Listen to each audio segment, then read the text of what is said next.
Good morning, students. I am Abhishek Kumar. I am going to take a lecture on Coulomb's law. And in the last of the lecture, I will discuss some PYQ on NEET and JEE exams. Clear है? चलिए तो start करते हैं Coulomb's law के बारे में.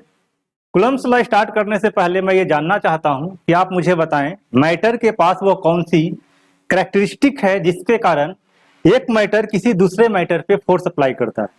तो आप कहेंगे सर मैटर के पास तो ऐसी दो कैरेक्टरिस्टिक है जिसके कारण वो किसी दूसरे मैटर पे फोर्स अप्लाई करता है. उसमें से एक जो कैरेक्टरिस्टिक है यानी कि जो पहली कैरेक्टरिस्टिक है वो है मास, जिसके कारण ग्रेविटेशनल फोर्स डेवलप होता है.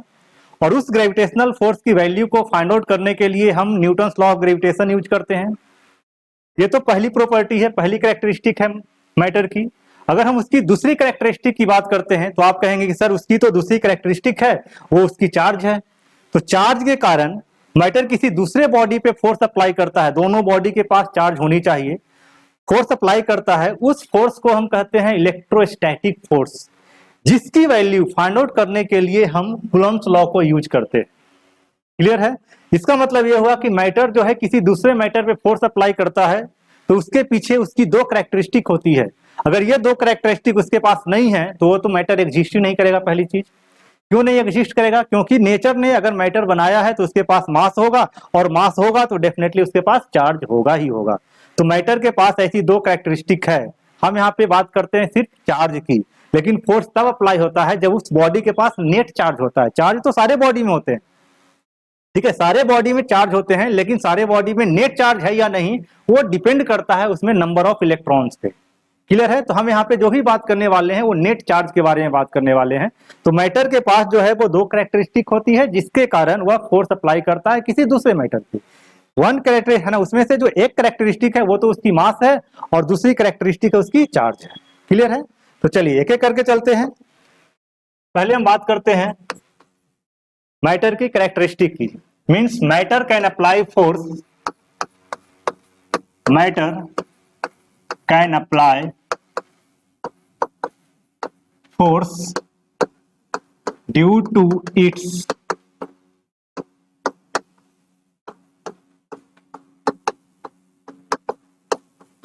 characteristics, due to its two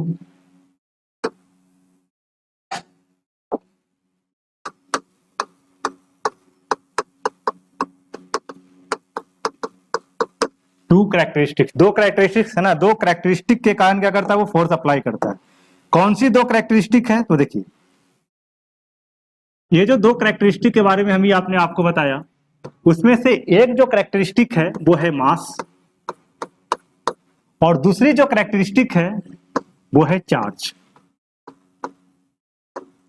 clear है? ठीक. मास के कारण जो फोर्स डेवलप होता है उसे हम कहते हैं gravitational force.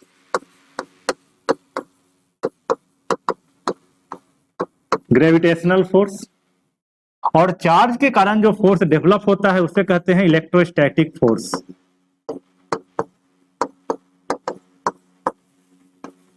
Electrostatic force. Gravitational force की वैल्यू फाइंड आउट करने के लिए जो लॉ हम यूज करते हैं वो होता है Newton's law of gravitation. Newton's law of gravitation. Gravitation जिसमें आपने पढ़ा होगा कि जो F होता है वो होता है G m1 m2 by r². Clear है? देखिए इलेक्ट्रोस्टैटिक फोर्स की वैल्यू फाइंड आउट करने के लिए जिस लॉ को हम यूज करते हैं उसे कहते हैं कूलम्ब्स लॉ. क्या कहते हैं? कूलम्ब्स लॉ कहते हैं. ठीक है, अब आगे चलते हैं. आपने पढ़ा होगा कि जो चार्ज होते हैं वो दो तरह के होते हैं. एक जो चार्ज होता है वो होता है पॉजिटिव, और दूसरा जो चार्ज होता है वो होता है निगेटिव. ये दोनों चार्ज के कॉम्बिनेशन से जो आप देखेंगे यहाँ पे, तो कॉम्बिनेशन से दो तरह की यहाँ पे कॉन्फ़िगरेशन बनता है. पहला जो कॉन्फ़िगरेशन बनता है वो होता है पॉजिटिव एंड पॉजिटिव, और दूसरा बनता है निगेटिव एंड निगेटिव. ठीक है, अगर इस तरह का कहीं कॉम्बिनेशन बनता है पॉजिटिव एंड पॉजिटिव और निगेटिव एंड निगेटिव, तो इसमें जो फोर्स डेवलप होते हैं, यह जो फोर्स होगा वो रिपल्सिव नेचर का होगा.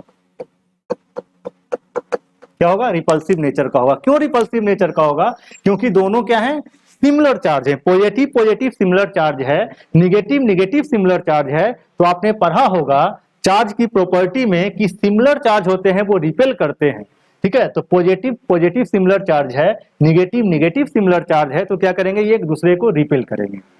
लेकिन अगर हम बात करते हैं इसी कॉम्बिनेशन में एक तीसरा कॉम्बिनेशन की, तो यहाँ पे एक ऐसा भी कॉम्बिनेशन बनता है जिसमें होता है पॉजिटिव एंड निगेटिव, यानी कि एक चार्ज पॉजिटिव होता है और दूसरा चार्ज क्या होता है, निगेटिव होता है।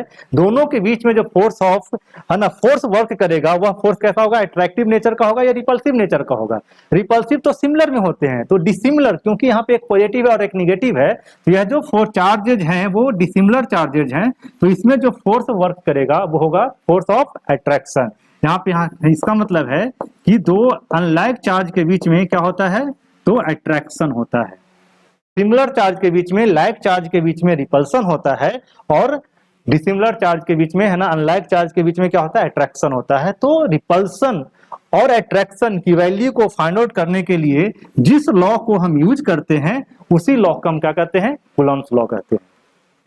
कूलम्ब्स लॉ कब यूज करेंगे, जब कौन सी फोर्स होनी चाहिए, है ना, कौन सी फोर्स की वैल्यू को हम फाइंड आउट करेंगे, इलेक्ट्रोस्टैटिक फोर्स की वैल्यू को अगर फाइंड आउट करना है तो उसके लिए हमें क्या है ना, कौन सा लॉ यूज करना होगा, कूलम्ब्स लॉ यूज करना होगा।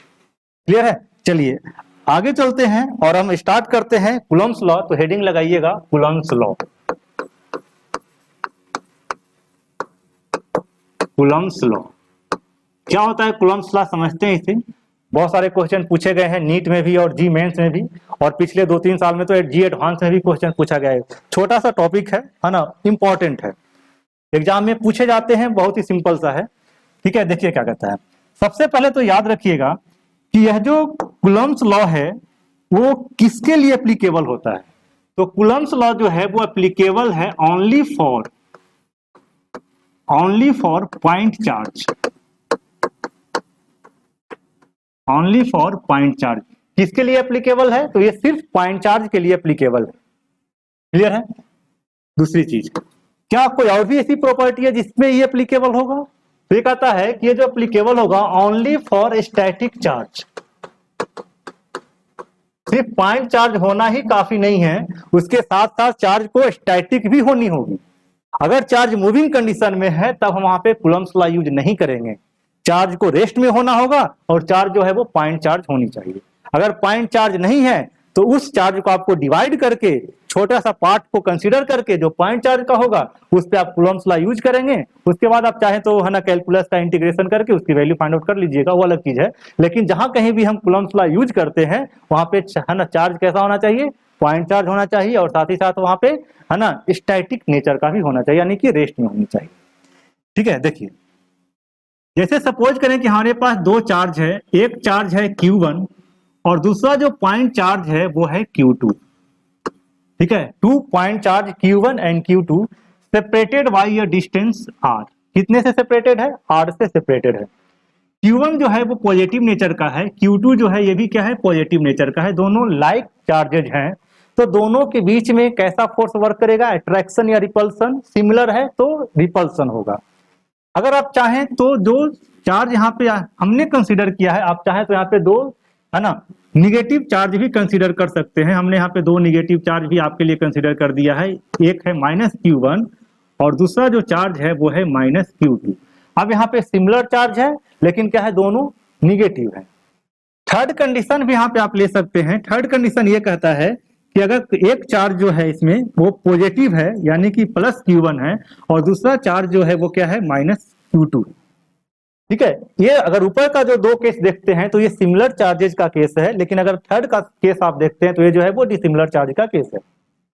ठीक है, तीनों केस में जो चार्ज की मैग्नीट्यूड है वो हमने सेम रखी है। ठीक है, इसका मतलब यह हो कि जो फोर्स हाँ, और साथ ही साथ दो है ना दोनों चार्ज के बीच का जो सेपरेशन है वो भी हमने क्या रखा है, सेम रखा है।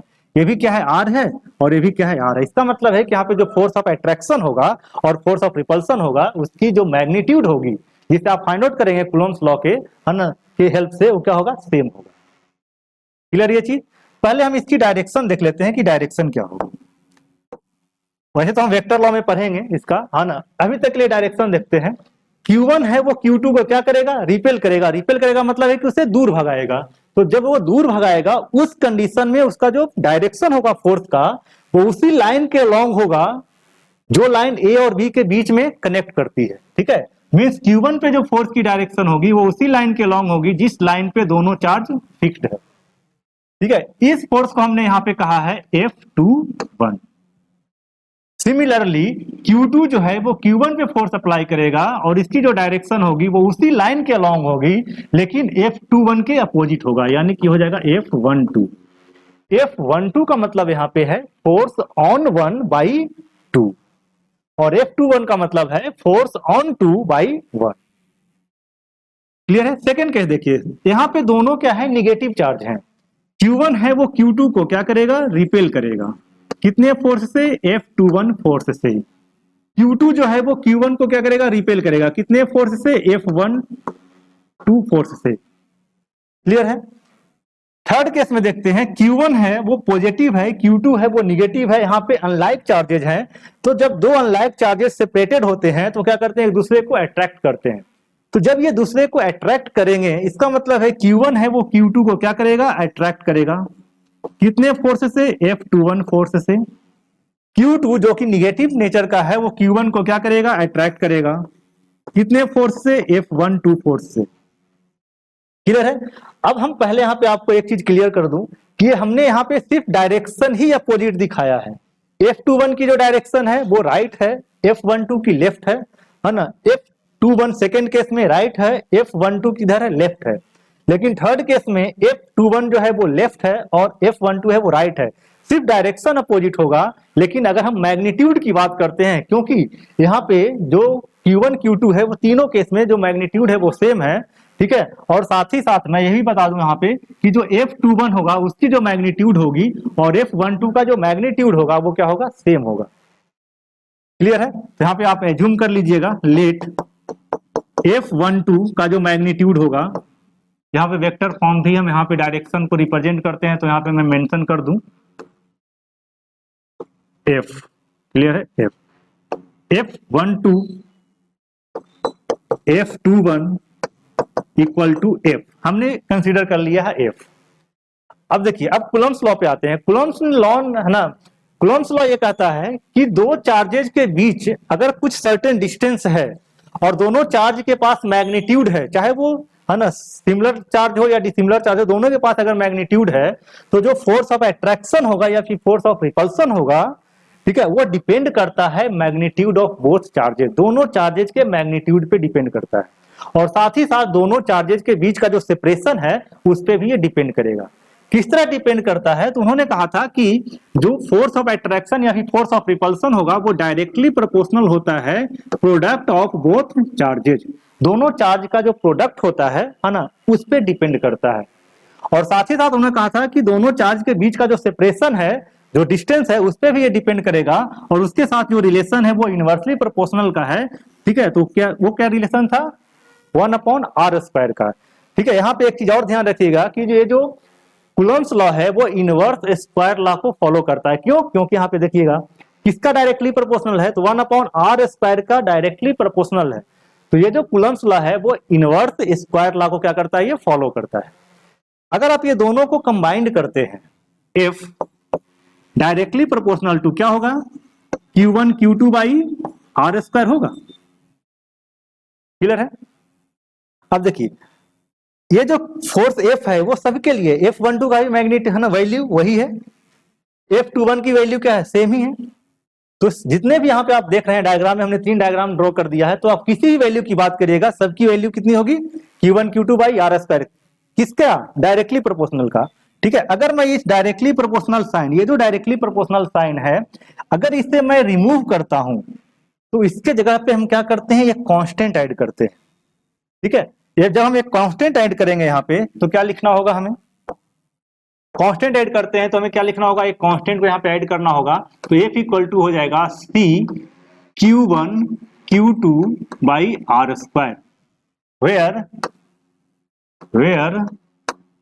C is coulomb constant. यह कूलम्ब कांस्टेंट है, वो यूनिवर्सल ग्रेविटेशनल कांस्टेंट की तरह नहीं है। उसकी जो वैल्यू थी वो कांस्टेंट थी, लेकिन इसकी जो वैल्यू है वो चेंज होती है, और इसकी जो वैल्यू है वो डिपेंड करती है मीडियम पे। ठीक है, तो इसमें नेक्स्ट पॉइंट लिख लीजिएगा, इट डिपेंड्स ऑन मीडियम,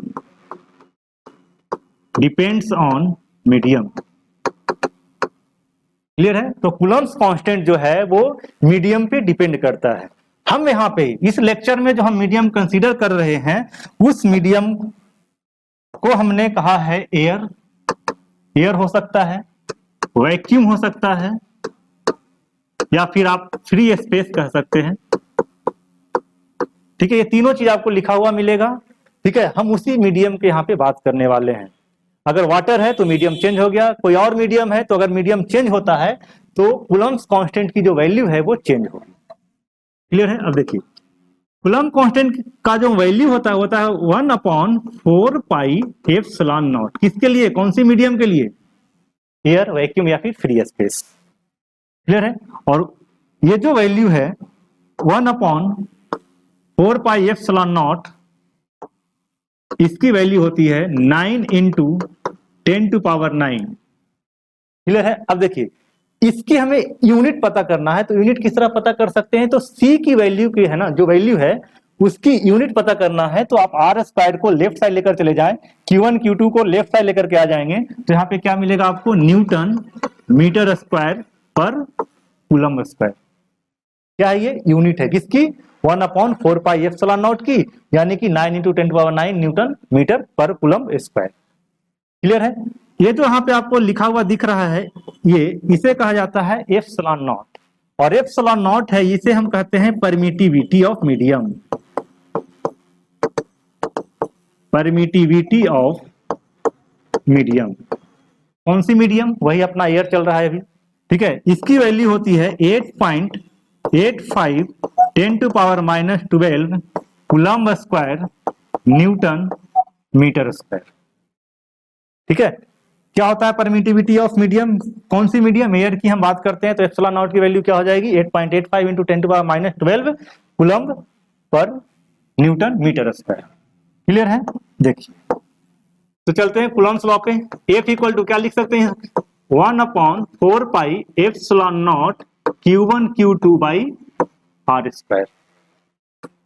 ठीक है, दिस इज कूलम्ब लॉ।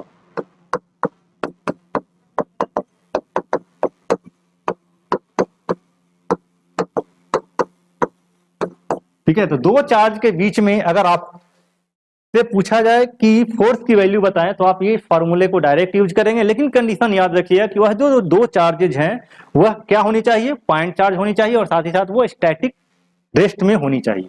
अगर मूविंग में है तो ये अप्लाई नहीं होगा, पॉइंट चार्ज नहीं है तो ये अप्लाई नहीं होगा। क्लियर है? देखिए, कहीं आप ये भी लिखा हुआ देख सकते हैं, F equal to K Q1 Q2/r²।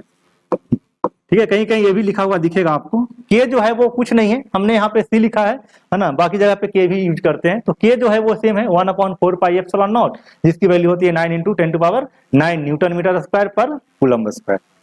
Clear है? ये जो था वो क्या था? कूलम्ब्स लॉ था। अब आगे चलते हैं और देखते हैं इसका वेक्टर फॉर्म क्या होगा। वेक्टर फॉर्म का मतलब है, ये तो सिर्फ मैग्नीट्यूड बता रहा है ना, ये क्या है? 1/4πε0 Q1 Q2/r²। यह तो एक मैग्नीट्यूड को रिप्रेजेंट करता है, हमें मैग्नीट्यूड के साथ डायरेक्शन ही बताना है, तो उस डायरेक्शन को रिप्रेजेंट करने के लिए हम इसका वेक्टर फॉर्म के बारे में भी पढ़ते हैं। क्या होता है वेक्टर फॉर्म? तो देखिए, हेडिंग लगाइएगा, vector form of Coulomb's law. Vector form of Coulomb's law. Vector form of Coulomb's law. जब आप vector form of Coulomb's law पढ़ेंगे, यानी कि कूलम्ब्स लॉ को वेक्टर के फॉर्म में रिप्रेजेंट करेंगे, तो आपको डायरेक्शन भी क्या करना होगा? रिप्रेजेंट करना होगा। ठीक है, देखिए, वेक्टर फॉर्म को रिप्रेजेंट करने के लिए हमने यहाँ पे एक रेक्टेंगुलर कोऑर्डिनेट सिस्टम कंसीडर किया है। This is y axis and this is x axis. हमारे पास दो चार्ज है Q1 and Q2, charge Q1 and charge Q2। दो चार्ज हैं, सेम नेचर का है। ठीक है, दोनों हो सकता है पॉजिटिव है या दोनों हो सकता है नेगेटिव, आप चाहे तो पॉजिटिव नेगेटिव भी रख सकते हैं। हमने सिंपली कहा है कि दो चार्जेज है Q1 एंड Q2। Q1 का जो पोजीशन वेक्टर है from origin O, this is R1। Q2 का जो पोजीशन वेक्टर है फ्रॉम ऑरिजिन इज R2। ठीक है, आप ये भी कह सकते हैं कि दो पॉइंट वेक्टर है, सॉरी दो पॉइंट चार्ज है Q1 and Q2 at position vector R1 and R2 respectively. ठीक है, अब देखें Q1 और Q2 अगर सेम नेचर का है तो दोनों के बीच में क्या होगा, रिपल्सन होगा। मींस Q1 जो है वो Q2 को रिपेल करेगा F21 से, Q2 जो है वो किसे रिपेल करेगा, Q1 को F12 से। क्लियर है? तो देखिए, और ये जो है वो पोजीशन वेक्टर क्या है, R है, किसके बीच में, तो अगर मैं यहाँ पे पॉइंट की बात करता हूँ, हाँ R है किसके बीच में, Q1 और Q2 के बीच में क्या है, पोजीशन वेक्टर। हमने यहाँ पे क्या क्या है ना रिप्रेजेंटेशन लिया है उसे मैं एक बार लिख दूं। तो हमने जो रिप्रेजेंटेशन लिया है वो है F21, ये है फोर्स ऑन 2/1। F12 हमने यहाँ पे लिया है, ये है फोर्स ऑन 1/2। क्लियर है? अब देखिए, जब आप F21 लेंगे, यानी कि जब आप है ना F21 की मैग्नीट्यूड की वैल्यू फाइंड आउट करते हैं तो दोनों के बीच में आपको सेपरेशन की वैल्यू चाहिए होगा, यानी कि ये जो है वो R की वैल्यू चाहिए होगा। सिमिलरली अगर इसे आप वेक्टर फॉर्म में रिप्रेजेंट करते हैं तो वेक्टर फॉर्म में रिप्रेजेंट करने के लिए आपको पोजीशन वेक्टर भी चाहिए होगा। ठीक है, क्या चाहिए होगा, वो है ना पोजीशन वेक्टर चाहिए होगा। कौन सी पोजीशन वेक्टर चाहिए होगा, तो देखिए अगर आप F21 की बात करते हैं है ना, तो जिस डायरेक्शन में F21 है उसी डायरेक्शन में पोजीशन वेक्टर होना चाहिए, तो R21 होगा इस डायरेक्शन में। कौन सी डायरेक्शन में, जिस डायरेक्शन में फोर्स F21 है। सिमिलरली अगर मैं आपसे कहूं कि जो सेकेंड डायरेक्शन है वो किधर होगा, तो सेकेंड डायरेक्शन जो है किसके लिए, F12 के लिए, तो जिस डायरेक्शन में F12 है उसी डायरेक्शन में पोजीशन वेक्टर होगा R12। क्या होगा, R12 होगा। यहां तक समझ में आया? हमने क्या कहा है कि Q1 और Q2 दो पॉइंट चार्ज है जिसकी पोजीशन R1 एंड R2 है। ठीक है, तो R1 एंड R2 है कहां से, ऑरिजिन से। दोनों चार्ज अगर सेम नेचर का है तो रिपल्सन होगा, दोनों अगर अपोजिट नेचर का है तो अट्रैक्शन होगा। हमने यहाँ पे दोनों को पॉजिटिव लिया है तो रिपल्सन हो रहा है। F21 का मतलब है कि 1 जो है वो 2 पे फोर्स अप्लाई करता है। ठीक है, और F12 का मतलब है कि 2 जो है वो 1 पे फोर्स अप्लाई करता है। दोनों के बीच का जो पोजीशन वेक्टर है वो क्या है, R है। R की वैल्यू जो है आप वेक्टर के रूल से कैलकुलेट कर सकते हैं। किस तरह कर सकते हैं, तो देखिए क्या मैं ये लिख सकता हूं R1 plus R equal to R2। ये है आपका R1, ये हो गया आपका R। जैसे इधर देखिए डायग्राम ड्रॉ कर देता हूं, this is R1, this is R, this is R2। कब होगा ये, जब पोजीशन वेक्टर R21 हो, यानी कि हम इसकी बात करते हैं R21 की बात करते हैं। तो R21 की जो वैल्यू है ये आप कैलकुलेट कर सकते हैं, क्या हो जाएगा R2 माइनस R1। ये वेक्टर में पढ़ना था, बहुत ही बेसिक सा प्रिंसिपल। सिमिलरली अगर मैं आपसे पूछूं कि चलिए मुझे बताएं आप R12 क्या होगा, तो R12 देखिए, R12 के लिए हम क्या करते हैं, ये पोजीशन वेक्टर है आपका R1। ठीक है, ये पोजीशन वेक्टर है R12, ये हो जाएगा आपका R2। अब यहां पे जो ट्रायंगल का जो रूल है वो क्या बनेगा, वो ट्रायंगल रूल बनेगा R2 plus R12 equal to R1। तो R12 जो होगा ये हो जाएगा R1 माइनस R2। क्लियर है? हमने दोनों वेक्टर को आपने यहां पर रिप्रेजेंट करके बता दिया है कि R12 किस तरह हम कैलकुलेट करेंगे और R21 हम किस तरह कैलकुलेट करेंगे। चलिए अब आते हैं फ्रॉम कूलॉम्स लॉ। जो अभी आपने मैग्नीट्यूड की वैल्यू कैलकुलेट की है, क्या था ये, F इक्वल टू है 1/4 pi epsilon naught Q1 Q2 by R square. ये सिर्फ मैग्नीट्यूड है, हमें इसमें डायरेक्शन भी रिप्रेजेंट करना है। तो डायरेक्शन रिप्रेजेंट करने के लिए क्या करते हैं, देखिए इन वेक्टर फॉर्म। ठीक है, आप पढ़े होंगे वेक्टर में कि जब कभी भी हम किसी क्वांटिटी को स्केलर से वेक्टर में रिप्रेजेंट करते हैं तो उसके साथ क्या करते हैं, यूनिट वेक्टर को ऐड करते हैं। तो यहां भी यूनिट वेक्टर ऐड कर दीजिए। किस तरह ऐड करेंगे तो देखिए, अब क्या हो जाएगा, ये एफ, ठीक है, क्या है ये एफ, हमने ऊपर वेक्टर लगाया है, यानी कि अब ये मैग्नीट्यूड के साथ डायरेक्शन भी रिप्रेजेंट करेगा। तो एफ इक्वल टू होगा 1/4 pi epsilon naught Q1 Q2 by r square into r cap. R cap क्या रिप्रेजेंट करता है, तो आर कैप है वो यह रिप्रेजेंट करता है कि इस फोर्स की डायरेक्शन किधर होगी, और जिस डायरेक्शन में आर कैप होगा उसी डायरेक्शन में फोर्स होगा। और आर कैप है क्या यहाँ पे, तो r cap is known as unit vector. और यूनिट वेक्टर को आप जब फुल वेक्टर में कन्वर्ट करते हैं तो क्या करते हैं, तो देखिए एफ इक्वल टू होगा 1/4 pi epsilon naught Q1 Q2 upon r square. ये तो आप है ना एज इट इज लिख दीजिए। देखिए जब हम यूनिट वेक्टर को फुल वेक्टर में कन्वर्ट करते हैं तो उसे इस तरह से लिखा जाता है। और फाइनली इसे हम इससे भी लिख सकते हैं, F equal to 1/4 pi epsilon naught Q1 Q2 upon r cube into position vector r. अब मैं आपसे ये पूछूं कि मुझे बताइए, यहां पे आप है ना इस एक्सप्रेशन में कहीं आपको F21 दिखाई नहीं दिया, इस एक्सप्रेशन में कहीं आपको F21 दिखाई नहीं दिया है।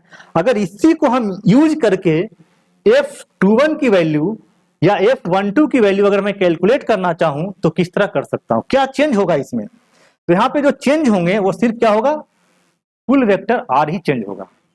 किस तरह चेंज होगा, तो देखिए सबसे पहले मैं फाइंड आउट करता हूं क्या, F21, जिस डायरेक्शन में F21 है उसी डायरेक्शन में पोजीशन वेक्टर होनी चाहिए। तो बताइए कौन सा वेक्टर लेना है, है ना R21 लूं, है ना, ये R21 ये वाला वेक्टर लेना है या फिर R12 लेना है। जिस डायरेक्शन में F21 है उसी डायरेक्शन होनी चाहिए, कौन है ना, कौन सी वेक्टर उस डायरेक्शन में है, तो R21 उस डायरेक्शन में है। तो जब हम F21 की वैल्यू फाइंड आउट करेंगे तो यहाँ पे जो फुल वेक्टर होगा, जो पोजीशन वेक्टर होगा वो कौन सा होगा, R21 होगा। और जब हम F12 की वैल्यू फाइंड आउट करेंगे तो जो पोजीशन वेक्टर होगा यहाँ पे वो क्या हो जाएगा, R12 होगा। ठीक है, चलिए देखते हैं हमें क्या कैलकुलेट करना है, हमें कैलकुलेट करना है F21, क्या हो जाएगा 1/4 pi epsilon naught Q1 Q2 by r square, छोड़ दीजिए, ठीक है, आर स्क्वायर छोड़ दे, ठीक है। यहां पे क्या आ जाएगा, यहाँ पे आएगा R21 अपॉन R21 कैप जाएगा, इक्वल टू क्या मैं ये भी लिख सकता हूं 1/4 pi epsilon naught Q1 Q2 by r cube R21। Clear है। सिमिलरली अगर मैं F12 की बात करूं तो इसके जगह पे क्या लिखना होगा, F12 हो जाएगा 1/4 pi epsilon naught Q1 Q2 by r cube R12। अब ये दोनों को आप कंपेयर करके एक रिलेशन बता सकते हैं कि क्या रिलेशन होगा। ठीक है, देखिए क्या रिलेशन बनता है यहाँ पे। अगर मैं इस एक्सप्रेशन को और इस एक्सप्रेशन को दोनों को रिलेट करूं तो क्या चेंजेज आपको दिखाई दे रहा है। अगर आप डायग्राम के बेस पे भी चलते हैं तो देखिए ये दोनों के बीच का जो डिस्टेंस, हम पोजीशन की बात नहीं कर रहे हैं, यहाँ पे हम डिस्टेंस की बात करें, वो क्या है, सेम ही तो डिस्टेंस है। तो जब सेम डिस्टेंस है तो यहाँ पे क्या चेंज हो रहा है, सिर्फ डायरेक्शन ही तो चेंज हो रही है। ठीक है, R21 की डायरेक्शन और R12 का डायरेक्शन क्या उसी लाइन पे अपोजिट है। तो जब उसी लाइन पे अपोजिट है तो आपने ये भी पढ़ा था कि जो R वेक्टर टुवार्ड्स राइट है तो वो पॉजिटिव में है, तो जब वो टुवार्ड्स लेफ्ट जाएगा तो किसमें आएगा, निगेटिव में आएगा। तो उसी प्रिंसिपल को अगर मैं यहाँ पे यूज करूं R21 के लिए और R12 के लिए, तो क्या मैं ये लिख सकता हूं कि F21 equal to minus F12। Clear है। तो ये चीज ध्यान रखिएगा, कूलम्ब्स लॉ में मैग्नीट्यूड तो सेम होते हैं लेकिन डायरेक्शन क्या होता है, अपोजिट होता है। अगर मैं मैग्नीट्यूड की बात करता हूं यहाँ पे मैग्नीट्यूड, तो F12 will be equal to F21। Clear है। And this is vector form of Coulomb's law, यही कूलम्ब्स लॉ है। ठीक है, तो अगर आपको आपसे डायरेक्शन पूछा जाए तो डायरेक्शन इस तरह आप रिप्रेजेंट कर सकते हैं। और सिंपली डायरेक्शन तो आप बहुत ही इजी वे में कहना है, जब हम क्वेश्चन करेंगे यहाँ पे डायरेक्शन तो आप बहुत ही इजी वे में आप है ना रिपल्सन और अट्रैक्शन के बेसिस पे ही बता सकते हैं, यहाँ तक आने की जरूरत ही नहीं है। ठीक है, देखिए अब हम बात करते हैं कुछ क्वेश्चंस की जो प्रीवियस ईयर में पूछे गए हैं। ठीक है, बहुत ही सिंपल सा क्वेश्चन पूछा जाता है। देखिए क्या क्वेश्चन है। ठीक है, देखिए ये क्वेश्चन है जी और नीट में, इसमें 5 क्वेश्चन है ना। इसमें से कुछ क्वेश्चन जो है वो नीट का है और कुछ क्वेश्चन जो है वो जी का भी है। क्वेश्चन क्या कहता है, देखिए क्वेश्चन कहता है कि 2 identical tennis balls each having mass m. ठीक है, 2 टेनिस बॉल है, आइडेंटिकल है, मास क्या है एम है और चार्ज क्या है क्यू है। 2 टेनिस बॉल है, दोनों टेनिस बॉल का मास क्या है एम है और दोनों पे चार्ज क्या है क्यू है। क्लियर है। Are suspended from a fixed point by thread of length l then. ठीक है, तो सबसे पहले वो देखते हैं कि इसका हम डायग्राम ड्रॉ करते हैं तो कैसा होगा। ठीक है, पहले डायग्राम समझिएगा। कहता है कि 2 आइडेंटिकल टेनिस बॉल है, क्या है 2 आइडेंटिकल टेनिस बॉल है और दोनों को एक ही फिक्स्ड पॉइंट से क्या कर दिया गया है, फ्रीली सस्पेंड किया गया है। अगर मैं एक ही पॉइंट से फ्रीली सस्पेंड करूं, ठीक है ये है एम, और दूसरे को मैं फ्रीली सस्पेंड करूं, ये भी है एम, क्या ये दोनों इस तरह से रहेगा? क्या ये दोनों जिसके पास एम है ना, और लेंथ हमने यहाँ पे थ्रेड का लगा दिया है एल, अगर एक ही पॉइंट से फ्रीली सस्पेंड करता हूं तो क्या कुछ इस पोजीशन पे रहेगा? इस पोजीशन पे कब तक रहेगा? जब तक उसके पास नेट चार्ज 0 है। ठीक है, लेकिन क्वेश्चन में यह भी कहा गया है कि आइडेंटिकल तो है ना, चार्ज के फॉर्म में भी आइडेंटिकल है, यानी कि दोनों पे चार्ज भी है और चार्ज भी क्या है आइडेंटिकल है, यानी कि सिमिलर चार्ज है। तो जब आप इस पे सिमिलर चार्ज देंगे, यानी कि मान लिया जाए कि इस पे आपने है ना प्लस क्यू चार्ज दिया और दूसरे वाले ना बॉल है उस पे भी आपने प्लस क्यू चार्ज दिया।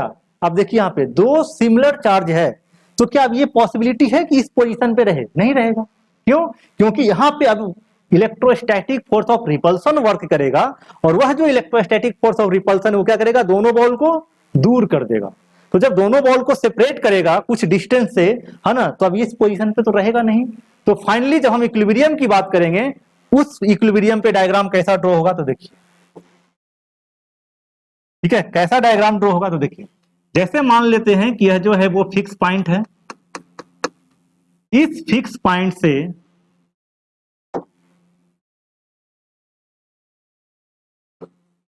एम क्यू मास, दूसरा जो है वो इधर सस्पेंडेड है एम क्यू। क्लियर है। अब कुछ ऐसा डायग्राम ड्रॉ होगा। क्लियर, दोनों के बीच का जो सेपरेशन है इसे हमने एक्स कहा है। ये सेपरेशन क्यों हुआ था? क्योंकि यहाँ पे इलेक्ट्रोस्टैटिक फोर्स जो है वो वर्क कर रहा था, जिसके कारण क्या हो गया, यहाँ पे सेपरेशन हुआ। कितना सेपरेशन है? एक्स है। क्लियर है। ये जो डायग्राम है वो फाइनल डायग्राम है, इक्विलिब्रियम वाला डायग्राम है, इक्विलिब्रियम कंडीशन के साथ ये डायग्राम ड्रॉ किया गया है।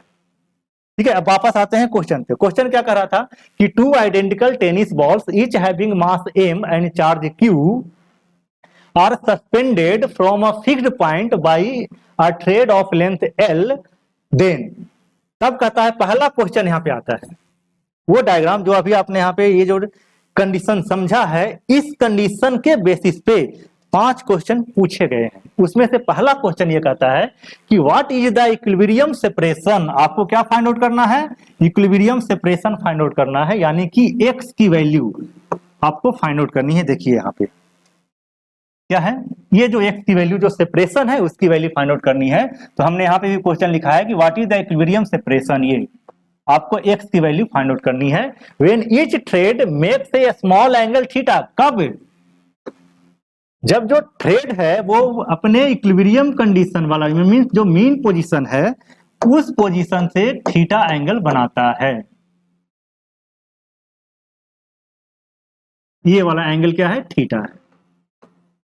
Theta with the vertical, vertical से थीटा एंगल बनाता है। उस टाइम पे मुझे बताइए कि सेपरेशन क्या होगा। क्लियर है। अब क्वेश्चन में कहा गया है इक्विलिब्रियम कंडीशन। क्या कहा गया है? इक्विलिब्रियम कंडीशन कहा गया है। क्या होता है ये इक्विलिब्रियम कंडीशन? और एक्स की वैल्यू हम किस तरह फाइंड आउट कर सकते हैं? हमारे पास जो डायग्राम जो था फाइनली, वो ये डायग्राम जो आप देख रहे हैं यही है हमारे पास फाइनली। इक्विलिब्रियम कंडीशन को यूज करते हुए है ना एक्स की वैल्यू फाइंड आउट करनी है। ठीक है, देखिए क्या होता है इक्विलिब्रियम कंडीशन। इक्विलिब्रियम कंडीशन कहता है कि जब सिस्टम पे जो नेट फोर्स है ना वो जीरो हो। एफ नेट क्या होता है? जीरो होता है, यानी कि जितने भी फोर्सेस है ना वर्क करते हैं वो सब बैलेंस्ड हो। अब यहाँ पे कौन कौन सा फोर्स वर्क करता है पहले हम उसकी बात कर लेते हैं। ठीक है, ये जो डायग्राम आपने ड्रॉ किया है इसमें कौन कौन सा फोर्स वर्क करता है हम पहले इसकी बात कर लेते हैं। तो देखिए, जो बॉल है उसके पास मास है, तो मास के कारण जो है वो ग्रेविटेशनल फोर्स आएगा mg इन डाउनवर्ड डायरेक्शन। ठीक है, Q charge and Q charge similar charge है, दोनों के बीच में इलेक्ट्रोस्टैटिक फोर्स ऑफ रिपल्सन आएगा, और इलेक्ट्रोस्टैटिक फोर्स ऑफ रिपल्सन आने के कारण इसकी जो फोर्स की डायरेक्शन होगी दिस इज एफ ई। क्या होगा एफ ई का वैल्यू?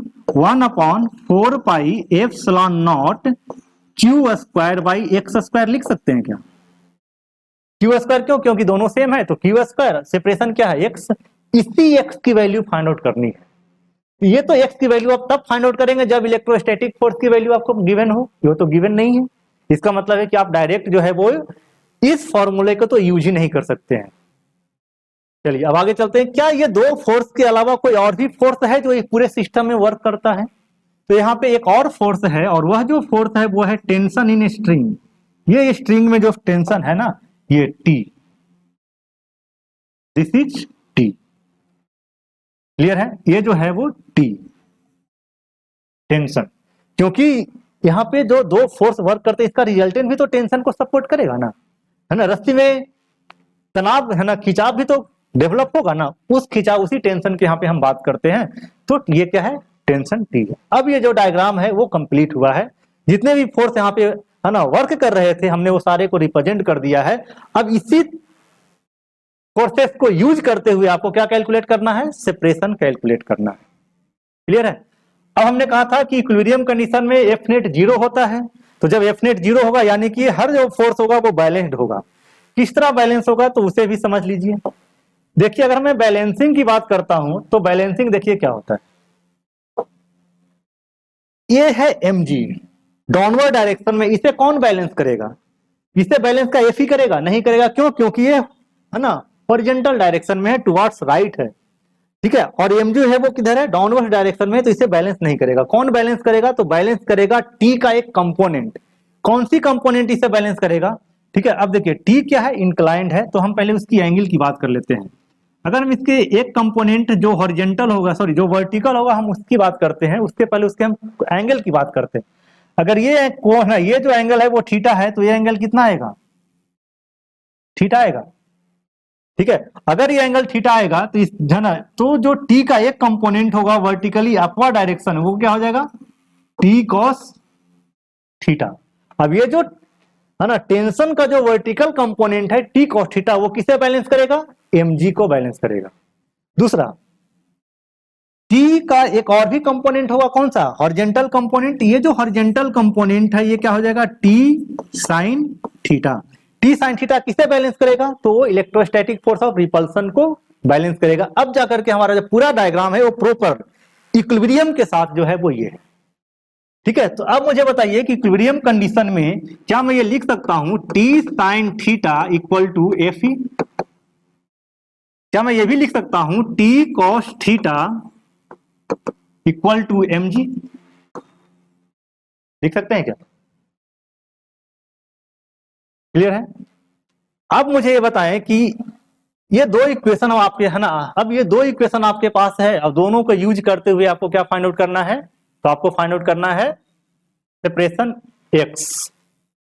ठीक है, this is equation 1, this is equation 2। किस तरह करेंगे? सेकेंड इक्वेशन में तो x है नहीं, फर्स्ट इक्वेशन में x है, वो भी कहां पे है? इलेक्ट्रोस्टैटिक फोर्स में है। ठीक है, तो देखिए उसके लिए हम क्या करते हैं? पहले तो ऑपरेशन करते हैं। कैसा ऑपरेशन करते हैं? तो हम डिवाइड करते हैं सबसे पहले, है ना। ऑपरेट 1/2। आप इक्वेशन 1 को जो है वो 2 से डिवाइड कर दें। तो जब आप 1 को 2 से डिवाइड करते हैं तो क्या आ जाएगा, tan थीटा आएगा, tan थीटा इक्वल टू क्या आ जाएगा यहाँ पे, F E by M G होगा, F E upon M G हो जाएगा। ठीक है, अब देखिए क्वेश्चन में ये कहा गया है कि जो स्ट्रिंग है, जो थ्रेड है, जब वो इक्विलिब्रियम कंडीशन में रहता है तो वर्टिकल से थीटा एंगल बनाता है। अगर ये जो एंगल है वो बहुत ही स्मॉल है, for very small angle, for very small angle, अगर एंगल जो है वो बहुत ही स्मॉल है तो आपने ये पढ़ा होगा कि जो tan थीटा होता है वही क्या होता है, sin थीटा होता है। क्यों, वो हम यहां पे इसलिए यूज कर रहे हैं क्योंकि हमें x चाहिए होगा। ठीक है, और x हमें कैलकुलेट करने के लिए हम जो है वो sin थीटा से कैलकुलेट कर सकते हैं, tan थीटा से कैलकुलेट नहीं कर सकते। ठीक है, किस तरह कैलकुलेट करेंगे तो देखिए, पहले तो मैं आगे इस पे और ये देख लेता हूं।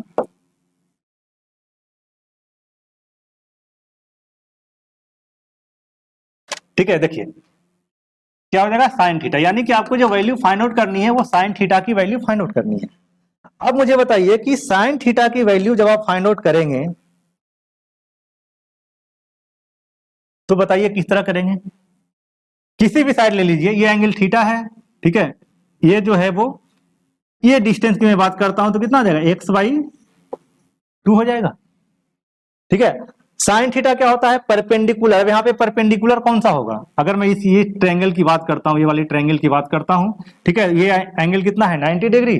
ठीक है, 90 डिग्री के जस्ट अपोजिट जो साइड होता है वो हाइपोटेनस होता है। ठीक है, एंगल के जस्ट अपोजिट होता है वो क्या होता है, परपेंडिकुलर होता है, और बाकी जो रेस्ट साइड बचा वो बेस होता है। हमें निकालना है साइन थीटा। तो अगर मैं साइन थीटा की बात करता हूं, साइन थीटा तो क्या होता है, परपेंडिकुलर बाई हाइपोटेनस होता है। परपेंडिकुलर बताइए कितना हो जाएगा, तो परपेंडिकुलर हो जाएगा यहाँ पे x/2 अपॉन हाइपोटेनस कितना हो जाएगा, तो हो जाएगा यहाँ पे l साइन थीटा। ठीक है, अब देखिए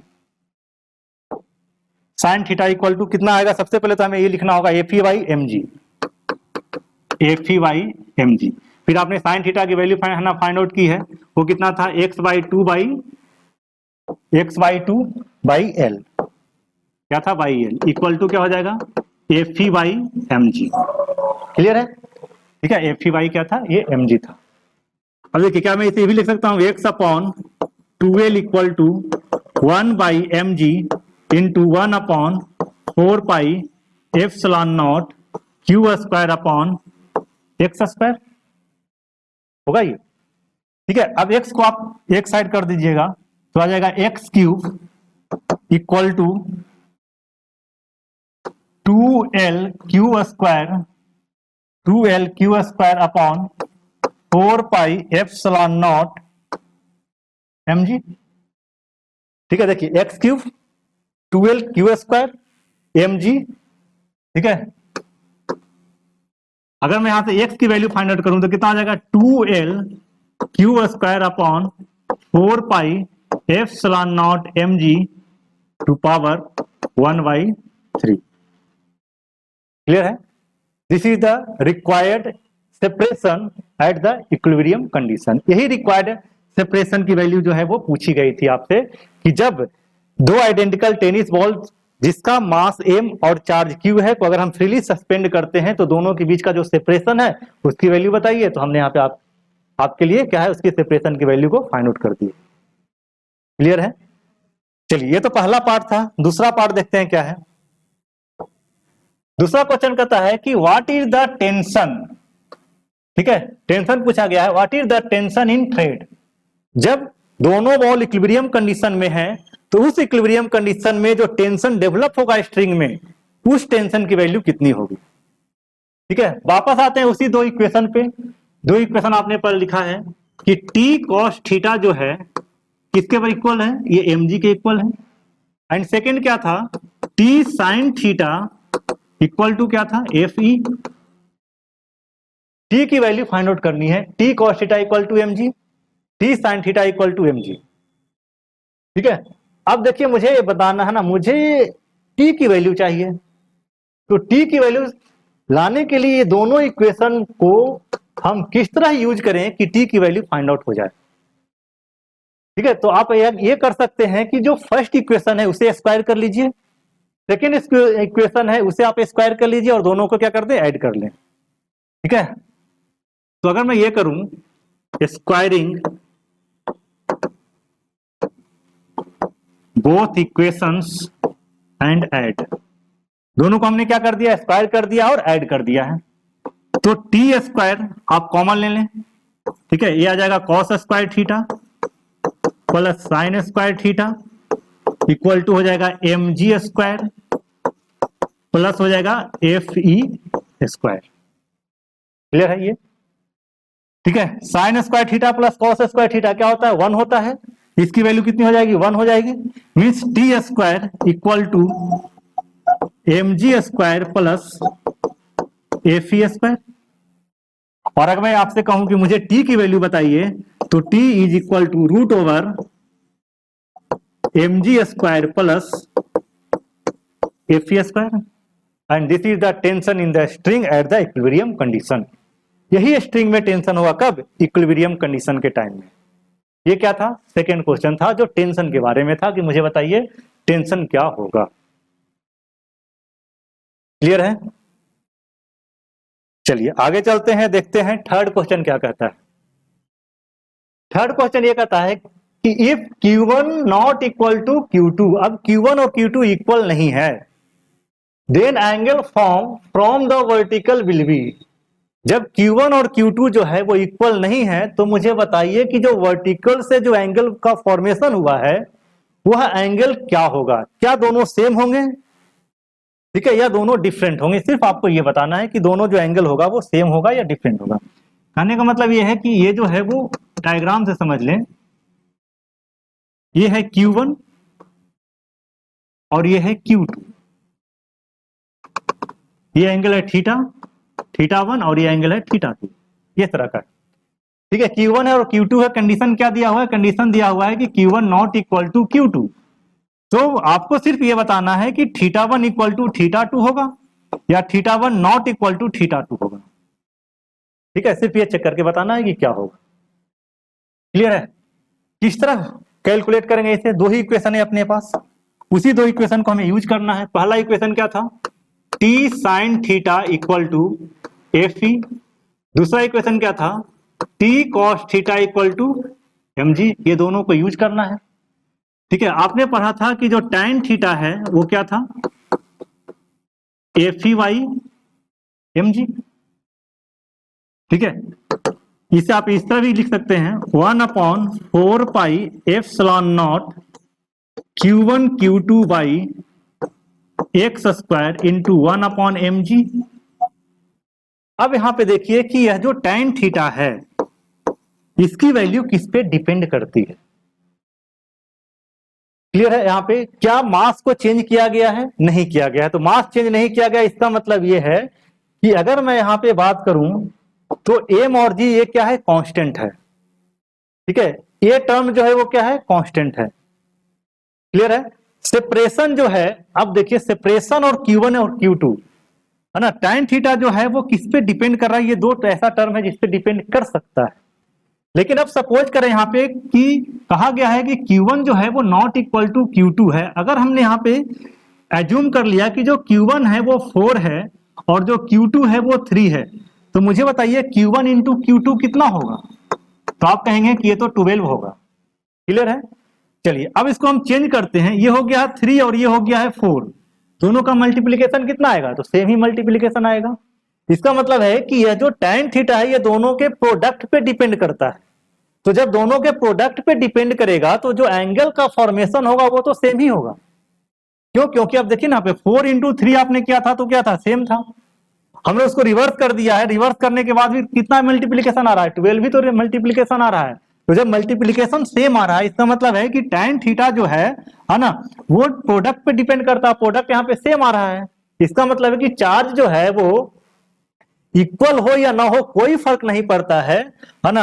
ये जो एंगल है थीटा वो क्या होता है, independent from the multiplication of charge. उससे क्या होता है, इंडिपेंडेंट होता है, उस पर डिपेंड ही नहीं करता है। दोनों एंगल क्या हो जाएंगे, सेम हो जाएंगे। इसका मतलब है कि थीटा1 इक्वल टू क्या हो जाएगा, थीटा2 होगा। ठीक है। तो अगर आप चार्ज को सिमिलर रखें, मैग्नीट्यूड को इक्वल रखें या मैग्नीट्यूड को इक्वल ना रखें, ठीक है, जो एंगल का फॉर्मेशन होगा वो हमेशा क्या होगा, सेम होगा। नेक्स्ट क्वेश्चन देखते हैं इसी में। फोर्थ क्वेश्चन कहता है कि if m1 not equal to m2, अब यहां पे बात आई है m1 और m2 यानी कि मास ऑफ द बॉल की, तो कहता है angle from vertical position will be. अब बताइए कि एंगल क्या होगा, वही कंडीशन है अपना। अब यहां पे जो है वो चार्ज को सेम रखा गया है, मास को चेंज किया गया, ठीक है। अगर ये m1 है और अगर ये m2 है, कंडीशन है कि m1 not equal to m2, clear है। तो देखिए दो इक्वेशन है अपने पास। पहला इक्वेशन था t sin theta equal to F e, दूसरा था t cos theta equal to mg, ठीक है। आपने यहां पे पढ़ा भी है कि जो tan थीटा होता है वो क्या हो जाएगा, F E by mg। Charge को सेम रखा गया है, यानी कि ये जो q है तो भी क्या है, q है।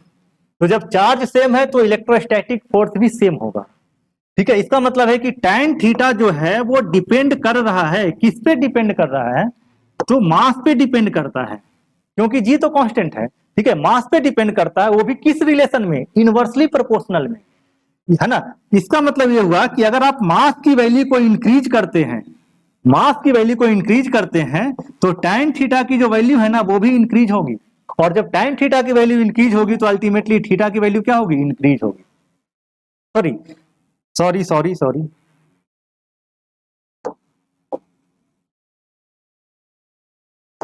ठीक है। देखिए अगर आप मास को इंक्रीज करते हैं, ठीक है, तो tan थीटा की जो वैल्यू है ना वो डिक्रीज होगी, और जब tan थीटा की वैल्यू डिक्रीज होती है इसका मतलब है कि थीटा की वैल्यू क्या होगी, डिक्रीज होगी यहाँ पे। तो याद रखिएगा इनवर्सली प्रोपोर्शनल का रिलेशन है, अगर आप मास को इंक्रीज करते हैं तो थीटा की वैल्यू डिक्रीज होगी, अगर आप मास को डिक्रीज करते हैं तो थीटा की वैल्यू इंक्रीज होगी। कंडीशन समझिए, यहाँ पे कंडीशन है कि m1 जो है वो m2 के इक्वल नहीं है। इसका मतलब है कि दो पॉसिबिलिटी है। एक पॉसिबिलिटी ये है कि m1 is greater than m2 और दूसरा है m1 लेस देन m2। तो इस कंडीशन में क्या होगा, तो इस कंडीशन में m1 जो है वो ग्रेटर देन है, m1 ग्रेटर देन है, इसका मतलब है कि θ2 ग्रेटर देन θ1 होगा इस वाले रिलेशन से, ठीक है। यहाँ पे क्या है, m1 लेस देन m2 है, इसका मतलब है कि θ1 ग्रेटर देन क्या हो जाएगा, θ2। यानी कि जो हैवी मास होता है, ठीक है, वो लेस डिस्प्लेस होते हैं ड्यू टू इनर्शिया, ठीक है। तो ये ध्यान रखिएगा कि जो हैवी बॉल है ना, उसमें जो एंगुलर डिस्प्लेसमेंट होगा वो कम होगा, और जो लाइटर बॉल है जिसका मास जो है वो कम है, उसमें जो एंगुलर डिस्प्लेसमेंट होंगे वो क्या होंगे, मैक्सिमम। क्लियर ये चीज, ठीक है। तो एंगल जो है वो मास पे डिपेंड करता है, लेकिन एंगल जो है वो चार्ज के पे डिपेंड नहीं करता है। चार्ज है ना इक्वल हो या नहीं हो, जो सेपरेशन होगा वो क्या होगा, सेम होगा, क्योंकि वहां पे हम उसकी मल्टीप्लीकेशन यूज करते हैं। लेकिन मास के साथ ऐसा नहीं है, मास को अगर आप चेंज करते हैं तो जो डिफ्लेक्शन होगा है ना वर्टिकल पोजीशन से, वो क्या होगा, चेंज होगा। और वो किस रिलेशन है ना, किस रिलेशन में चेंज होता है, तो वो इनवर्सली प्रोपोर्शनल के रिलेशन में चेंज होता है। मास मैक्सिमम होगा तो एंगल मिनिमम होगा, और मास अगर मिनिमम है तो एंगल मैक्सिमम होगा। क्लियर है। ये क्या था, फोर्थ क्वेश्चन था उसी क्वेश्चन का। अब चलिए अब देखते हैं लास्ट क्वेश्चन है इसका, फिफ्थ नंबर। कहता है if charge of ball leaks, charge जो है वो लीक करता है, यानी कि पहले चार्ज की जो वैल्यू थी अब उसमें से चार्ज की जो वैल्यू है ना वो कम हो रही है, यानी कि उसमें लीकेज है ना। और साथ में ये दिया गया है कांस्टेंट रेट, यानी कि चार्ज का जो लीकेज है, यानी कि dq/dt, rate of flow of charge की बात की गई यहाँ पे, है ना। ये क्या है, ये है कांस्टेंट, जो लीकेज है चार्ज का वो क्या है, कांस्टेंट है। And balls come closer with speed v। अब सपोज करिए, देखिए डायग्राम से ही चलते हैं, ठीक है। ये जो है वो इनिशियल कंडीशन, फाइनल कंडीशन जो था इक्विलिब्रियम का, फाइनल कंडीशन इक्विलिब्रियम का है ना, और ये है इनिशियल कंडीशन इस क्वेश्चन का, ठीक है। दोनों के बीच का सेपरेशन क्या है, x इक्विलिब्रियम कंडीशन में, और ये क्या है, initial separation of this question, ठीक है। यहां पे क्या था, चार्ज q है और ये क्या है, q है। अब सपोज करिए कि ये जो q था ना वो 10 कूलम था, और ये भी q क्या था, 10 कूलम था, तो दोनों के बीच का जो सेपरेशन था वो x था। अब क्या होता है कि जो बॉल है उस पे जो चार्ज 10 कूलम था उसकी वैल्यू जो है वो टाइम के रेस्पेक्ट में कम होती है, यानी कि इसमें से चार्ज की वैल्यू जो है ना वो लीक करती है और बाहर निकल जाती है। ठीक है, यानी कि चार्ज का लॉस होता है। जब चार्ज का लॉस होगा इसका मतलब है कि इस पे जो चार्ज है वो मे भी हो सकता है 9 कूलम है, मे भी हो सकता है कि 8 कूलम है, यानी कि उसमें डिक्रीमेंट हो रहा है। तो जब इसमें डिक्रीमेंट होगा तो क्या ये सेपरेशन सेम रहेगा? नहीं रहेगा। तो जब ये सेपरेशन सेम नहीं रहेगा इसका मतलब है कि इसमें जो सेपरेशन जो है वो क्या होगा? कम होता जाएगा। जिस स्पीड से कम होता जाएगा वह स्पीड यहाँ पे गिवन है क्या? v। तो क्वेश्चन कहा गया है कि जब बॉल से चार्ज लीक करते हैं, ठीक है, तो बॉल जो है वो एक दूसरे के नजदीक आ रहा होता है और नजदीक आने में उसकी जो वेलोसिटी होती है वो v होती है। तो मुझे बताइए कि v और x में क्या रिलेशन है, यानी कि आपको यहाँ पे रिलेशन बताना है। ठीक है, किस तरह रिलेशन बताएंगे? तो देखिए, अभी आपने पढ़ा था कि जब हमने इक्विलिब्रियम कंडीशन की बात की थी तो इक्विलिब्रियम कंडीशन में जो सेपरेशन आपने कैलकुलेट किया था उसकी वैल्यू क्या थी? X cube equal to 2l। Equilibrium condition पे जो आपने एक्सप्रेशन फाइंड आउट किया था उसकी वैल्यू क्या क्या थी? यहाँ पे x cube equal to 2l q square, 2l q square upon 4 pi epsilon naught mg। ये तो एक्सप्रेशन है। अब ये बताइए कि ये जो एक्स क्यूब है, एक्स क्यूब क्या ये डायरेक्टली प्रोपोर्शनल क्यू स्क्वायर का होगा? क्योंकि 2l लेंथ स्ट्रिंग का सेम है, 4 पाई एप्सिलॉन नॉट कांस्टेंट है, ठीक है, m को चेंज नहीं किया गया है, g चेंज नहीं है, ठीक है, इसका मतलब ये सारा टर्म क्या है? कांस्टेंट है, means X cube directly proportional to Q square. इसको इस तरह भी तो लिख सकते हैं, Q square directly proportional to X cube या Q directly proportional to x to power 3/2। क्या लिख सकते हैं? देखिए क्या दिया हुआ है, दिया हुआ है D q by d T जो है ना वो कांस्टेंट है, यानी कि जो चार्ज लीक कर रहा है ना वो कांस्टेंट है। तो हम इसे अगर डिफ्रेंशिएट कर दें, अगर इसे मैं डिफ्रेंशिएट कर दूं तो क्या लिख सकता हूं? ये d q by d t after differentiating directly proportional to 3/2 into x to power 3/2 minus 1 into d x by d t. देखिए ध्यान से, हमने क्या किया है कि ये जो रिलेशन था x q directly proportional to x to power 3/2 इसे हमने डिफ्रेंशिएट कर दिया है with respect to t. Time के रेस्पेक्ट में हमने क्या कर दिया? डिफ्रेंशिएट किया है। जब हमने इसे डिफ्रेंशिएट किया है तो देखिए क्या ये भी लिख सकते हैं आगे में कि x sorry d q by d t d q by d t directly proportional to क्या था यहाँ पे? 3/2 x to power half 3/2 x to power half into ये देखिए यहाँ पे ये जो dv बाई डी टी था, सॉरी ये जो dx बाई डी टी है, क्या ये v है? क्योंकि यहां पे हमने क्या कहा है कि जब ये सेपरेशन कम होगा यानी कि x की वैल्यू क्या होगी? कम होगी टाइम के रेस्पेक्ट में। तो जब टाइम के रेस्पेक्ट में x की वैल्यू कम होगी तो उसका जो रेट होगा वही तो वेलोसिटी होगा। ठीक है, तो dx बाई डी टी क्या हो जाएगा? वेलोसिटी होगा। अब देखिए यहाँ पे आगे इंटू क्या हो जाएगा? ये v होगा। अब यहाँ पे ये क्या है? D q by d T, ये तो दिया हुआ है ना, क्वेश्चन में दिया हुआ है, क्या है? कांस्टेंट है, तो ये कांस्टेंट होगा directly proportional to 3/2 x to power कितना हो जाएगा? हाफ इंटू वी होगा।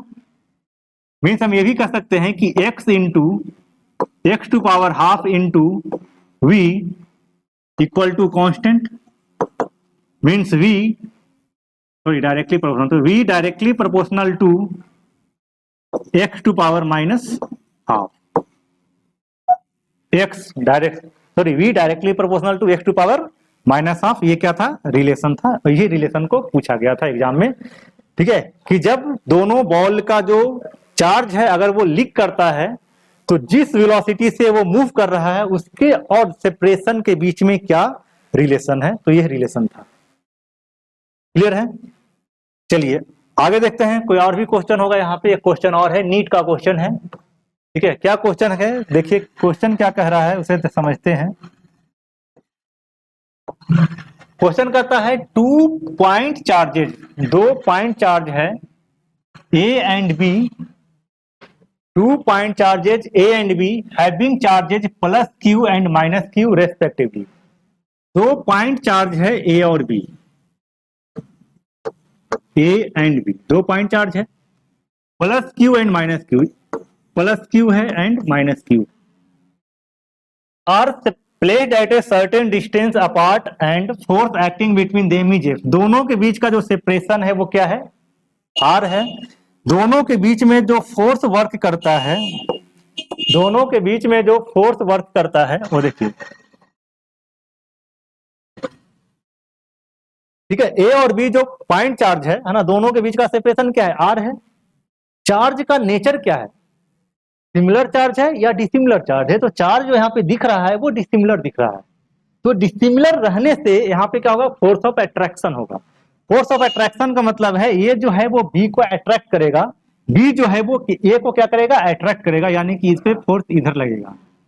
ये क्वेश्चन में दिया हुआ है कि दोनों के बीच में जो फोर्स है वो क्या है, एफ है। तो देखिए क्या मैं ये लिख सकता हूं कि एफ इक्वल टू क्या हो जाएगा, 1/4 pi epsilon naught q square, capital q है ये, q square by r square. ये क्वेश्चन में दिया हुआ है, ठीक है। ये क्या है, ये क्वेश्चन में दिया हुआ है, ठीक है। कहां पे दिया हुआ था, यहाँ पे भी एफ दिया हुआ है, ठीक है। इस कंडीशन के अकॉर्डिंग जब दो चार्जेस के बीच का सेपरेशन क्या है, आर है, दोनों चार्ज की मैग्नीट्यूड क्या है, क्यू है, अपोजिट नेचर का है, तो फोर्स कितना वर्क कर रहा था, एफ वर्क करता है। अब कहता है क्वेश्चन में आगे देखिए, कहता है if 25% charge of A is transferred to B, ठीक है। ए का जो है वो 25% चार्ज, कितना, 25% चार्ज जो है वो ट्रांसफर हो गया है बी के पास। 25% का मतलब है यहां पे Q बाई फोर्थ, यानी कि 1/4 जो चार्ज है ए का, ठीक है, वो किसके पास चला गया है, बी के पास चला गया है। इसका मतलब है कि न्यू कंडीशन के अकॉर्डिंग, न्यू कंडीशन के अकॉर्डिंग ए पॉइंट पे या ए के पास जो चार्ज है अब कितना हो जाएगा, Q माइनस Q बाई 4। क्यों, क्योंकि Q बाई 4 किसके पास चला गया है, बी के पास चला गया है, ठीक है। तो ए के पास कितना बचा है, 3Q बाई 4 बचा है, किसके पास, ए के पास। बी के पास कितना होगा, तो पहले कितना था, माइनस क्यू और प्लस Q बाई 4, इसके पास आया भी तो था ए से, तो यहां पे कितना हो जाएगा, प्लस Q बाई 4, ठीक है। नेट चार्ज क्या हो जाएगा, तो नेट चार्ज होगा माइनस 3Q बाई 4, ये नेट चार्ज है। तो अब कह रहा है कि मुझे बताइए इस कंडीशन में दोनों के बीच में जो फोर्स ऑफ अट्रैक्शन होगा उसकी वैल्यू कितनी होगी, ठीक है। तो देखिए उसकी वैल्यू का अगर मैं फाइंड आउट करता हूं तो क्या मैं ये लिख सकता हूं, F dash equal to 1/4 pi epsilon naught q square की जगह पे हो जाएगा 3Q by 4 into 3Q by 4। हमने यहाँ पे पॉजिटिव और नेगेटिव साइन नहीं लिया है क्योंकि हमने ऑलरेडी पहले ही बता दिया है कि दोनों अपोजिट नेचर का है, तो अट्रैक्शन होगा। इसका मतलब है ये जो है वो एफ डैश फोर्स से अपनी ओर क्या करेगा, अट्रैक्ट करेगा। उसी एफ डैश की वैल्यू हम यहाँ पे फाइंड आउट कर रहे हैं, ठीक है। तो 3Q by 4 into 3Q by 4 upon distance को चेंज किया नहीं गया था तो ये सेम रहेगा, इक्वल टू हो जाएगा 9/16 1/4 pi epsilon naught q square by r square. क्या इसको ये भी लिख सकते हैं क्या, F dash equal to 9/16 f, ठीक है। तो जो न्यू चार्ज जो डेवलप होगा after transferring the charge, 25% of charge जो ट्रांसफर हुआ है उसके कारण जो न्यू फोर्स जो डेवलप होगा उसकी वैल्यू कितनी हो जाएगी, 9/16 f। कहीं ऑप्शन में है क्या, 9/16 f। This is the right answer, यही है राइट आंसर इसका, ठीक है। ये क्वेश्चन पूछा गया था, बहुत ही सिंपल क्वेश्चन था। पहले क्या था, ए और बी चार्ज दिया हुआ था, प्लस क्यू और माइनस क्यू, दोनों के बीच में फोर्स कितना वर्क कर रहा था, एफ वर्क कर रहा था, ठीक है। अब कहता है कि ए से जो है वो 25% चार्ज जो है वो बी के पास ट्रांसफर हुआ है, तो जब बी के पास ट्रांसफर होगा, है ना, तो बताइए कि जो नया चार्ज डेवलप होगा वो क्या होगा, ठीक है। चलिए आगे चलते हैं, एक और क्वेश्चन देखते हैं। कहता है 2 पॉजिटिव आयंस, 2 पॉजिटिव आयंस है, पॉजिटिव चार्ज है, each carrying a charge Q, कितना चार्ज कैरी किए हुए हैं, आयन क्यू चार्ज कैरी किए हुए हैं, are separated by a distance d, दो वो पॉजिटिव आयन है, दोनों के बीच का सेपरेशन डी है, ये भी पॉजिटिव है और ये भी पॉजिटिव है, ठीक है। ये क्यू है, स्मॉल क्यू है, क्यू है, ये भी क्यू है। ये कहता है if F is the force of repulsion between the ions, इस पे जो फोर्स ऑफ रिपल्सन वर्क करता है वो एफ है, एफ। क्लियर है? अब आगे देखिए, the number of electron missing from the each ion will be, ठीक है। तो ये जो फोर्स ऑफ रिपल्सन एफ है वो कितने इलेक्ट्रॉन के, है ना, मिस होने के कारण या लीक होने के कारण या फिर ट्रांसफर होने के कारण डेवलप हुआ है, वो पूछा गया। क्वेश्चन क्या है समझिए, क्वेश्चन ये कहता है कि दो पॉजिटिव आयंस हैं, उसकी वैल्यू कुछ भी हो सकती है ना। क्वेश्चन दिया हुआ है कि किसकी वैल्यू कितनी है, क्यू है। क्लियर है? और क्यू जो है उसका नेचर कैसा है, पॉजिटिव आयन है, यानी कि वो पॉजिटिव नेचर का है। दोनों के बीच का सेपरेशन क्या है, तो डी है। क्लियर है? दोनों के बीच में फोर्स कितना लग रहा है, तो एफ लग रहा है। तो ये जो एफ जो डेवलप हुआ है दोनों चार्ज के बीच में, वह एफ कितने इलेक्ट्रॉन के ट्रांसफर होने के बाद डेवलप हुआ है, क्योंकि पॉजिटिव चार्ज कब आता है, पॉजिटिव चार्ज डेवलप होता है इलेक्ट्रॉन के ट्रांसफर होने से, यानी कि कोई बॉडी से इलेक्ट्रॉन जब बाहर जाएगा तो उस पर पॉजिटिव चार्ज आएगा, ठीक है। तो ही कहा गया है कि अगर जो पॉइंट ए और बी, जो दो पॉइंट पे जो दो चार्ज रखा हुआ है प्लस क्यू और प्लस क्यू, ये प्लस क्यू कब आया था, कितने इलेक्ट्रॉन के ट्रांसफर होने के बाद आया है, वो इस इलेक्ट्रॉन को मुझे बताएं, ठीक है। यानी कि आपसे पूछा जा रहा है नंबर ऑफ इलेक्ट्रॉन, क्या पूछा गया है, नंबर ऑफ इलेक्ट्रॉन्स पूछा गया है। आप चार्ज के प्रॉपर्टी में पढ़े होंगे कि Q इक्वल टू होता है एन ई, और एन जो होता है वो नंबर ऑफ इलेक्ट्रॉन होता है, वो क्या हो जाएगा, Q बाई ई होगा। ये क्वेश्चन में दिए हुआ है ना, दिए हुए भी है कि ई क्या है, चार्ज ऑफ द इलेक्ट्रॉन है, ठीक है। तो अब Q की वैल्यू जो है वो फाइंड आउट करनी है। कैसे Q की वैल्यू फाइंड आउट करेंगे, तो देखिए कंडीशन एक बता दिया है आपको कि दोनों चार्ज के बीच में जो फोर्स वर्क करता है वो क्या है, एफ है। एफ है, इसका मतलब इसकी वैल्यू कितनी हो जाएगी, 1/4 pi epsilon naught q square upon D square. यहां से हम क्यू की वैल्यू फाइंड आउट कर सकते हैं। तो जब हम यहाँ से क्यू की वैल्यू फाइंड आउट कर सकते हैं, means q square equal to हो जाएगा 4 pi epsilon naught D square F, ये होगा, ठीक है। और अगर मैं Q की बात करता हूं तो Q इक्वल टू हो जाएगा 4 pi epsilon naught D square F to power कितना हो जाएगा 1/2। क्लियर है? देखिए अब यहां पे आपको Q की वैल्यू पुट करनी है। तो जब Q की वैल्यू आप पुट करते हैं तो ये हो जाएगा आपका Q 4 pi epsilon naught D square F to power half upon E, ठीक है। This is the required number of electron. इसी इलेक्ट्रॉन की वैल्यू के बारे में पूछा गया था कि जो चार्ज डेवलप हुआ है ना, वो कितने इलेक्ट्रॉन के ट्रांसफर होने के बाद डेवलप हुआ था। तो इतने इलेक्ट्रॉन जब ट्रांसफर हुए होंगे बॉडी से तो उस पर कितना चार्ज आया होगा, प्लस क्यू चार्ज आया होगा। क्लियर है? अब चलते हैं आज के लेक्चर का जो लास्ट क्वेश्चन है उस पर, ठीक है। नीट का ही क्वेश्चन है, प्रीवियस ईयर क्वेश्चन है। क्या कह रहा है, कर रहा है इन हाइड्रोजन लाइक सिस्टम, यानी कि हाइड्रोजन लाइक सिस्टम 1 के बारे में बात किया जा रहा है। The rate of Coulombian force and rate नहीं, रेशियो, सॉरी ये रेशियो होगा, ratio of Coulombian force and gravitational force between an electron and proton is in the order of, ठीक है। यानी कि ये जो है वो इलेक्ट्रोस्टैटिक फोर्स और ग्रेविटेशनल फोर्स का रेशियो का जो है वो ऑर्डर पूछ रहा है कि बताइए क्या ऑर्डर होगा किसके बीच में, तो इलेक्ट्रॉन और प्रोटॉन के बीच में। जैसे देखिए ये है, अगर ये इलेक्ट्रॉन है तो वो क्या हो जाएगा, प्रोटॉन होगा, ठीक है। दोनों के बीच में कुछ डिस्टेंस होगा, वो डिस्टेंस को हमने आर कंसीडर कर लिया है। तो कहता है कि इस सिस्टम के लिए जिसमें एक इलेक्ट्रॉन है और एक प्रोटॉन है, इस सिस्टम के लिए जो रेशियो होगा इलेक्ट्रोस्टैटिक फोर्स का और ग्रेविटेशनल फोर्स का, उस रेशियो किस ऑर्डर में होगा। और 4 ऑप्शन यहाँ पे दिया हुआ है ना, और इसको सॉल्व करके आपको ऑर्डर क्या करना है, बताना है। किस तरह सॉल्व करते हैं तो देखिए, इलेक्ट्रॉन दिया हुआ है तो सबसे पहले यहाँ पे क्या डेटा है हम उसकी बात कर लेते हैं। ठीक है, इलेक्ट्रॉन के लिए अगर मैं बात करता हूं तो इलेक्ट्रॉन का जो चार्ज होता है वो कितना होता है 1.6 माइनस में होगा इंटू 10⁻⁻19 कूलम होगा। अगर मैं प्रोटॉन की चार्ज की बात करता हूं तो कितना आ जाएगा, प्लस होगा 1.6 इंटू 10⁻⁻19 कूलम होगा।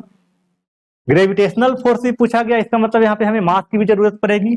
तो मास ऑफ जो इलेक्ट्रॉन होगा वो कितना होता है, जो होता है 9.1 into 10⁻31 kg। Mass of proton की अगर मैं बात करता हूं तो होता है 1.67 इंटू 10⁻27 kg। ये सारा डेटा आपको याद रखना है। मे भी क्वेश्चन में गिवन हो और मे भी क्वेश्चन में गिवन ना हो, लेकिन ये डेटा जो है वो स्टैंडर्ड है, वो आप याद रखिएगा। क्लियर है? चलिए अब सबसे पहले इलेक्ट्रोस्टैटिक फोर्स की ही हम बात कर लेते हैं। तो अगर मैं इलेक्ट्रोस्टैटिक फोर्स की वैल्यू फाइंड आउट करता हूं तो देखिए, इलेक्ट्रॉन है और इसके पास क्या है, निगेटिव चार्ज है। प्रोटॉन है, इसके पास क्या है, पॉजिटिव चार्ज है। ठीक है, इलेक्ट्रॉन जो है वो प्रोटॉन को अपनी ओर अट्रैक्ट करेगा, प्रोटॉन जो है वो इलेक्ट्रॉन को क्या करेगा, अपनी ओर अट्रैक्ट करेगा। ठीक है, दोनों के बीच में इलेक्ट्रोस्टैटिक फोर्स होगा, क्या होगा वैल्यू 1/4πε0। ठीक है, चार्ज दोनों का सेम है तो हम यहाँ पे डायरेक्ट लिख देता हूं E²/r² अपॉन। अब ग्रेविटेशनल फोर्स की वैल्यू क्या होगी, तो ग्रेविटेशनल फोर्स की वैल्यू होती है G इंटू m1m2। m1 का मतलब क्या है, mass of electron, mb mp upon क्या हो जाएगा, r² होगा। वैल्यू पुट कर लीजिएगा तो यह आ जाएगा कितना, 9 into 10⁻9 into 1.6 into 10⁻⁻19 square upon. G की वैल्यू कितनी होती है, जी की वैल्यू होगी 6.67 into 10⁻⁻11 into product of masses 9.1 into 10⁻31 kg 31 into 1.67 into 10⁻⁻27। और जब आप इसे सॉल्व करते हैं, ठीक है, जब आप इसे सॉल्व करिएगा तो इसका जो ऑर्डर आता है वो आएगा 2.2 इंटू 10⁻39। कितना आएगा, 39। ठीक है, 2.2 इंटू 10⁻39 कौन सा होगा, ऑप्शन नंबर सी। ठीक है, तो अगर आप इलेक्ट्रॉन और प्रोटॉन के बीच का जो ग्रेविटेशनल फोर्स है और जो इलेक्ट्रोस्टैटिक फोर्स है उसका रेशियो अगर आप देखते हैं, रेशियो उस ऑर्डर में होना चाहिए, है ना, electrostatic force upon gravitational force. तो किस ऑर्डर में आएगा ये, 10⁻39 के ऑर्डर में आएगा। तो आंसर क्या आ जाएगा, ऑप्शन सी। क्लियर है? तो इस तरह से आज हमने कूलम्ब्स लॉ लेक्चर में कंप्लीट किया है और कुछ क्वेश्चन भी हमने सॉल्व किए हैं जो प्रीवियस ईयर में पूछे गए थे।